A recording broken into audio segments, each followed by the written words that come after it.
السلام علیکم مزے سامعین، کہانی کی جانب بڑھنے سے پہلے ہمیشہ کی طرح آپ سے درخواست ہے کہ میرے چینل کو سبسکرائب کریں اور میری ویڈیوز کو لائک کریں۔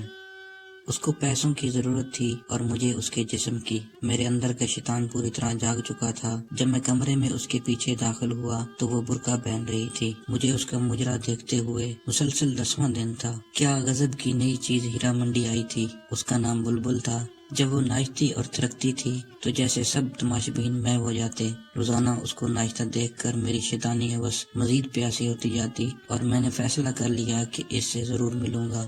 میں ہر قیمت پر اسے حاصل کرنا چاہتا تھا۔ اس دن مجرے کے دوران وہ بجھی بجھی سی دکھائی دے رہی تھی۔ اس کے ناچ میں وہ روانی بھی نہیں تھی، لیکن مجھے اس سے ملنا تھا، بات کرنی تھی اور معاملات طے کرنے تھے۔ مجرے کے اختتام پر جب سب تماشبین چلے گئے تو میں بھی اٹھا۔ وہ کوٹھے کی بلکونی میں اپنی نائکا کے ساتھ کسی بات پر الجھ رہی تھی۔ دروازے کے تھوڑا سا قریب ہوا تو میں نے سنا کہ وہ اس سے رو رو کر کچھ مزید رقم کا مطالبہ کر رہی تھی، مگر نائکا اس کو دھتکار رہی تھی اور آخر میں غصے میں وہ بلبل کو اگلے دن وقت پر آنے کا کہہ کر وہاں سے بڑبڑاتی ہوئی نکل گئی۔ بلبل کو پیسوں کی اشد ضرورت ہے، یہ جان کر میرے اندر خوشی کی ایک لہر دوڑ گئی۔ چہرے پر شیطانی مسکراہٹ پھیل گئی کہ وہ ضرورت پوری کر کے میں اس کے ساتھ جو چاہے کر سکتا ہوں۔ میں اس کی جانب بڑھا۔ اس کا چہرہ دوسری طرف تھا اور وہ برقع پہن رہی تھی۔ پاس جا کر جب میں نے اسے پکارا تو وہ میری طرف مڑی۔ اس کا چہرہ آنسوؤں سے تر اور برف کی مانند ایسے سفید تھا جیسے کسی نے اس کے سارا خون نکال لیا ہو۔ اس کی یہ حالت دیکھ کر میں چکرا سا گیا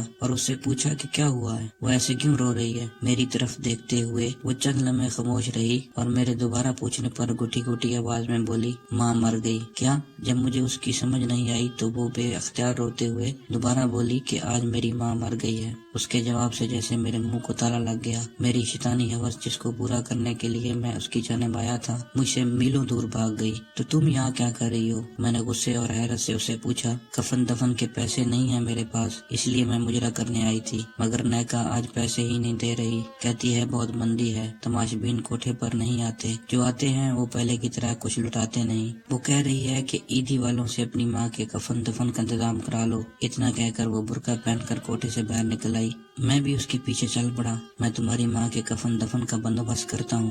وہ چند لمحے مجھے مشکوک نظروں سے دیکھتی رہی اور پھر خاموشی سے میرے ساتھ بیٹھ گئی۔ گاڑی ٹکسالی سے باہر نکالتے ہوئے میں نے بلبل سے اس کے گھر کا پتہ پوچھا۔ وہ علاقہ میرے لیے نیا نہیں تھا، کئی بار میں وہاں سے گزرا ہوا تھا۔ میں نے گاڑی اس طرف موڑ دی۔ سارا راستہ وہ خاموشی سے روتی رہی۔ میرے پاس اس کو تسلی دینے کے لیے الفاظ بھی نہیں تھے۔ کچھ دیر میں ہم بلبل کے گھر پہنچ گئے۔ یہ چھوٹا سا ایک کمرے کا گھر تھا۔ سین کے بیچ میں چارپائی پر اس کی ماں کی لاش ایک گدلے کمبل میں لپٹی پڑی تھی۔ سین میں بلب کی پیلی روشنی وہاں بسنے والوں اور گھر کی حالت چیخ چیخ کر عیاں کر رہی تھی۔ چارپائی کے پاس دو بڑی عورتیں بیٹھی تھیں۔ ایک کی گود میں 7-8 ماہ کا بڑا گول مٹول اور پیارا سا بچہ کھیل رہا تھا۔ آدھی رات ہونے کو آئی تھی۔ جیسے ہی بلبل گھر میں داخل ہوئی، وہ بڑی عورتیں بچہ اسے سونپتے اور دیر آنے کی وجہ سے ناراضگی کا اظہار کرتے ہوئے وہاں سے رخصت ہو گئیں۔ بلبل بچے کو لے کر کمرے کی طرف گئی۔ بچہ بہت بے قرار تھا اور پھر وہ اس کی چھاتی سے لپٹ گیا جیسے صبح سے بھوکا ہو۔ کیا یہ بلبل کا بچہ ہے؟ یہ ایک نیا انکشاف تھا کہ بلبل شادی شدہ بھی ہے۔ چند لمحوں بعد وہ کمرے سے باہر آئی، مجھے یوں ہی کھڑا دیکھ کر پھر کمرے میں گئی اور ایک پرانی کرسی اٹھا لائی۔ سیٹھ جی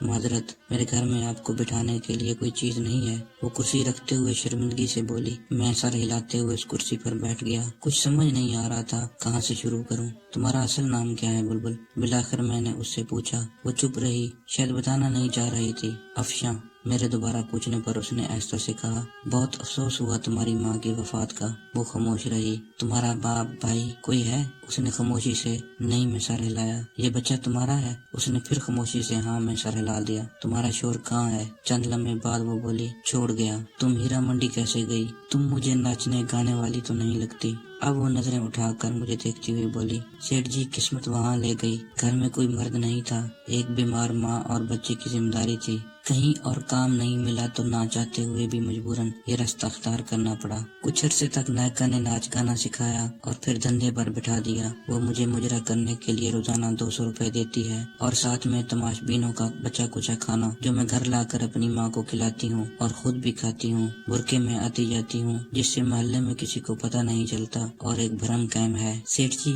ایسی کتنی ہی بے سہارا گمنام لڑکیاں معاشی حالات کے ہاتھوں مجبور ہو کر ان کوٹوں پر ناچنے پر مجبور ہیں۔ آپ لوگوں کو کیا پتا وہ کتنی مجبور ہو کر یہ قدم اٹھاتی ہیں۔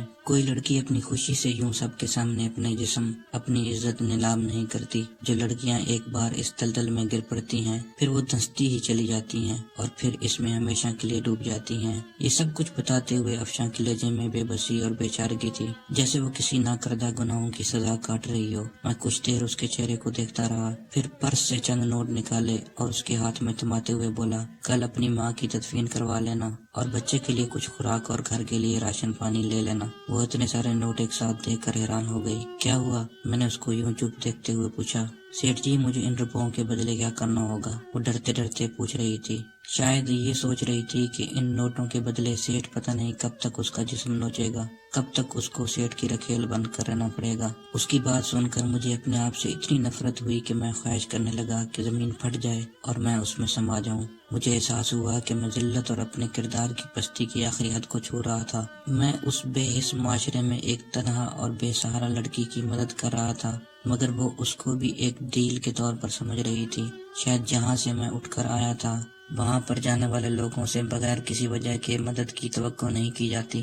میں نے لرزتی ہوئی آواز میں جواب دیا، تمہیں کچھ نہیں کرنا پڑے گا اور تم اب کوٹھے پر مجرا کرنے نہیں جاؤ گی، اپنے گھر میں رہو گی۔ ہر مہینے تمہیں منی آرڈر مل جایا کرے گا۔ تم نے کرنا بس یہ ہے کہ یہ جو بچہ تمہاری گود میں ہے اس کی تربیت ایسے کرو کہ یہ ایک دن بڑا ہو کر تمہارا سہارا بن سکے۔ یہ جو رقم میں بھجواؤں گا یہ تم پر قرض ہے، اور جب تمہارا بیٹا جوان ہو جائے گا، ایک قابل انسان بن جائے گا، تو تم مجھے واپس کر دینا۔ افشاں حیران و پریشان کھڑی مجھے دیکھ رہی تھی۔ اس انسان کو جس کے سامنے ابھی وہ ناچ کر آئی تھی وہ اس سے ایسی باتیں کر رہا تھا۔ پھر وہ بے آواز رو پڑی۔ مجھ سے وہاں رکا نہیں گیا۔ میں نے افشاں کے گھر کا پتہ لیا اور اس کو اپنا کیا وعدہ یاد دلا کر وہاں سے رخصت ہو گیا۔ سارے رستے میں یہی سوچتا رہا، مجھے تم سے کچھ نہیں چاہیے، مجھے تم سے کچھ نہیں چاہیے افشاں۔ جو تم نے مجھے دیا ہے میں اس کا احسان ساری عمر نہیں اتار پاؤں گا۔ تم نے مجھے میں دفن اس انسانیت کو جگا دیا جو میں دولت اور شیطانی ہوس کے نیچے دبا کر مار چکا تھا۔ تم نے مجھے پھر سے انسان بنا دیا افشاں۔ اس واقعے کے بعد میں ان تمام برے کاموں سے توبہ کر کے اللہ کی بارگاہ میں گناہوں کا بوجھ لیے حاضر ہوا۔ ہر روز اس کے سامنے اپنے گناہوں کا اعتراف کرتا، اس سے معافی کی درخواست کرتا۔ میں باقاعدگی سے ہر ماہ افشاں کو منی آرڈر بھجواتا رہا۔ کئی دفعہ دل کیا میں اس مسیحا کو مل کر آؤں جس کی وجہ سے مجھے ان تمام گناہوں اور بدکاریوں سے نجات ملی، مگر ہر دفعہ ایک شرمندگی آڑے آتی رہی کہ کبھی میں اپنی شیطانی ہوس کے لیے اس کا پیسہ تھا۔ اور پھر وقت گزرتا چلا گیا، 3 مہینوں میں بدلنے لگے اور مہینے سالوں میں تبدیل ہوتے گئے، مگر میں افشاں کو بھولا نہیں تھا۔ وہ بھی میری طرح بوڑھی ہو گئی ہوگی اور اس کا بیٹا بھی جوان ہو گیا ہوگا، پتہ نہیں کس قابل بنا ہوگا، اپنی ماں کا سہارا بنا ہوگا کہ نہیں۔ میرے بچے جوان ہو گئے تھے، زندگی اتار چڑھاؤ کے ساتھ مسلسل چل رہی تھی۔ ایک شام چھٹی کے دن جب میں اپنے گھر میں موجود تھا تو ملازم نے آ کر مجھے بتایا کہ ایک عورت اور اس کے ساتھ ایک جوان لڑکا آپ سے ملنے آئے ہیں۔ کون ہے؟ میں نے اس سے پوچھا۔ معلوم نہیں صاحب، پہلی بار ان کو دیکھا ہے، ملازم نے مدمانہ لہجے میں جواب دیا۔ اچھا، انہیں ڈرائنگ روم میں بٹھاؤ، میں آ رہا ہوں۔ کون ہو سکتا ہے؟ یہی سوچتے ہوئے میں ڈرائنگ روم کی طرف بڑھا۔ ایک عورت پرنور چہرے کے ساتھ سفید بڑی چادر میں خود کو چھپائے ہوئے ہاتھ میں ایک پرانی سی ڈائری لیے کھڑی تھی، اور اس کے ساتھ اچھے کپڑوں میں ملبوس ایک بڑا ہینڈسم نوجوان کھڑا تھا۔ اس لڑکے کو میں جانتا تھا، وہ ہمارے علاقے کا نیا DSP احمد تھا۔ سلام سیٹھ جی، میں افشاں ہوں اور یہ میرا بیٹا احمد۔ جو اس نے افشاں کا نام لیا میرے ذہن میں اس کا ماضی کا چہرہ گھوم گیا اور پھر مجھے پہچاننے میں دیر نہیں لگی کہ وہ افشاں تھی۔ آپ مجھے پہچان گئے نا؟ میں نے سر ہلاتے ہوئے ہاں میں جواب دیا اور ان کو بیٹھنے کا اشارہ کیا۔ افشاں پھر اپنے بیٹے سے مخاطب ہو کر بولی، احمد بیٹا، یہی ہیں میرے مسیحا جن کی بدولت تمہاری ماں گندگی کی دلدل میں گرتے گرتے نکلی، اور یہی ہیں جو تمہاری پڑھائی کا اور تمہیں یہاں اس مقام تک لانے کا ذریعہ ہے۔ میں ان کو جانتا ہوں امی جان، ان کا شمار علاقے کے معزز ترین افراد میں ہوتا ہے، مگر میں یہ نہیں جانتا تھا کہ مجھے اس مقام پر لانے میں ان کا کردار سب سے اہم ہے۔ سیٹھ صاحب، جس طرح آپ ہم بے سہارا اور بے کس لوگوں کی زندگی میں مسیحا بن کر آئے، اس کا احسان ہم کبھی نہیں بھولیں گے۔ احمد بڑی مشکور نظروں سے دیکھتا ہوا بڑی عاجزی سے بول رہا تھا، ایسے کہہ کر آپ لوگ مجھے شرمندہ مت کریں۔ میں نے افشاں کی طرف دیکھتے ہوئے کہا، آج اس کو پکارتے ہوئے بے اختیار میرے منہ سے افشاں بہن نکل گیا۔ میں خود حیران تھا مگر یہ سچ تھا۔ افشاں صوفے سے اٹھی اور آگے بڑھ کر پرانی سی ڈائری مجھے تھماتے ہوئے کہنے لگی، سیٹھ جی، اس میں وہ تمام حساب درج ہے، میری ماں کی تدفین سے لے کر آپ کے آخری منی آرڈر تک میں نے ایک ایک پائی کا حساب رکھا، آپ کے دیے پیسوں کا امانت کے طور پر استعمال کیا، اپنے بیٹے کو ایک قابل انسان بنایا۔ آپ نے مجھے 22 سال پہلے کہا تھا کہ یہ قرض ہے اور یہ تب واپس کرنا جب تمہارا بیٹا ایک قابل انسان بن جائے۔ کچھ لمحے خاموش رہنے کے بعد افشاں پھر سے بولی، سیٹھ جی آج وہ وقت آ گیا ہے، آپ کے احسانوں کا بوجھ تو میں نہیں اتار سکتی، مگر جو پیسے آپ نے مجھے دیے تھے میرا بیٹا وہ ضرور اتارے گا، اور آپ سے درخواست ہے کہ آپ انکار مت کرنا۔ میں افشاں کو بڑی تحسین نظروں سے دیکھ رہا تھا، آخر اس نے وہ کر ہی دکھایا۔ یقیناً قول و قرار کو نبھانا، وعدے پر قائم رہنا ایک اچھے کردار کے حامل انسان کی بڑی نشانی ہے۔ یہ سب سن کر میں دل میں اس کی عزت اور احترام اور بڑھ گیا۔ میں نے تم کو بہن کہا ہے افشاں بہن، اور میں کیسے تم سے یہ پیسے واپس لے سکتا ہوں؟ مجھے یوں شرمندہ مت کرو۔ میرے رکے رکے الفاظ میں پیسے نہ لینے کی معذرت چھپی تھی، مگر وہ بے ضد تھی۔ مجھے اس کے سامنے ہار ماننا پڑی اور وہ تمام پیسے جو میں اس کو منی آرڈر کی صورت میں بھیجتا تھا اس کو واپس لینے کی حامی بھرنی پڑی۔ پھر وہ دونوں مجھے اپنے نئے گھر کا پتہ دے کر اور آنے کی تاکید کر کے وہاں سے چلے گئے۔ ارم میں نے تمہیں کسی سے ملوانا ہے، میرے ساتھ چلو گی؟ شام کو میں نے اپنی بیگم سے کہا۔ کیوں نہیں چلوں گی، مگر کون ہے اور کس سلسلے میں ملنا ہے؟ بیگم نے سوالوں کی بچھاڑ کر دی۔ میں نے روبی بیٹی کے لیے ایک لڑکا پسند کیا ہے، تم مل لو، اگر تم کو پسند آ جائے تو پھر اس کے بعد روبی سے بات کر لینا۔ میں نے مختصر لفظوں میں اس سے وجہ بتائی۔ اگلے دن میں اور میری بیگم ارم ناز افشاں کے گھر میں تھے۔ ارم کو بھی احمد بہت پسند آیا۔ ہم نے پھر افشاں سے احمد اور روبی کے رشتے کی بات کی۔ افشاں کو بھلا اس سے کیا اعتراض ہو سکتا تھا، وہ بھولے سے نہیں سما رہی تھی، اور یوں میری بیٹی کا رشتہ افشاں کے بیٹے احمد سے طے ہو گیا۔